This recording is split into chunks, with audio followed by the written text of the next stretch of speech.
আমি Sohel Arman, public relation officer, barrister Suman.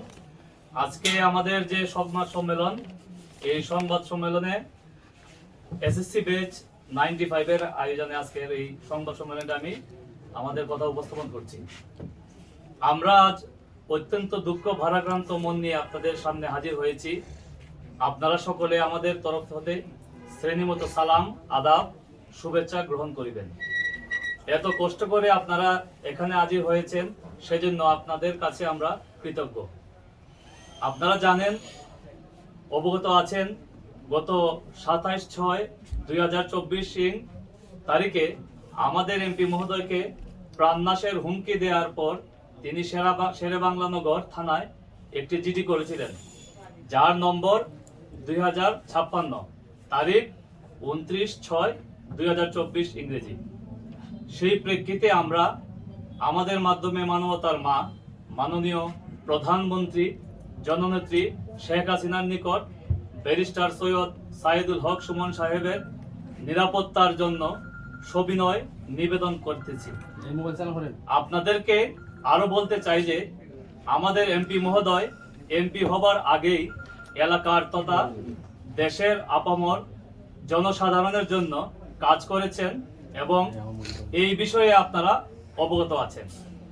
আপনাদেরকে আরো স্মরণ করিয়ে দিতে চাই, তিনি গত কয়েক মাসে যা উন্নয়ন করেছেন বা যে প্রকল্পসমূহ বাস্তবায়ন হবে, এই অল্প দিনে তা অনেকটা ঈর্ষণীয় বটে এবং ইনশাল্লাহ আগামী 5 বছর পর এলাকার যে উন্নতি হবে তা অনেকটাই আমরা অনুভব করতে পারতেছি।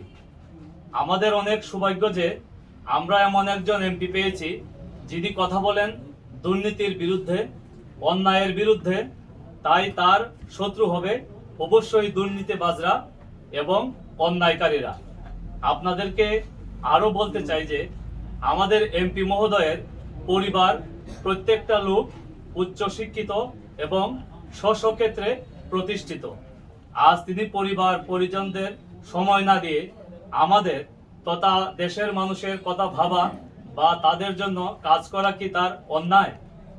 একজন ব্যারিস্টার সৈয়দ সাইদুল হক সুমন একজন কিশোরের স্বপ্ন, তরুণদের প্রেরণা, যুবকদের অহংকার, মধ্যবয়সীদের অক্সিজেন আর বয়স্কদের আস্থার জায়গা। তাকে থামিয়ে দেওয়া মানে একটি জনপদকে 1000 বছর পিছিয়ে দেওয়া। দীর্ঘদিনের ত্যাগ, চেষ্টা আর লক্ষ লক্ষ মানুষের ভালোবাসায় যে ব্যারিস্টার সুমনের জাগরণ ঘটেছে, তাকে থামিয়ে দেওয়া সহজ নয়।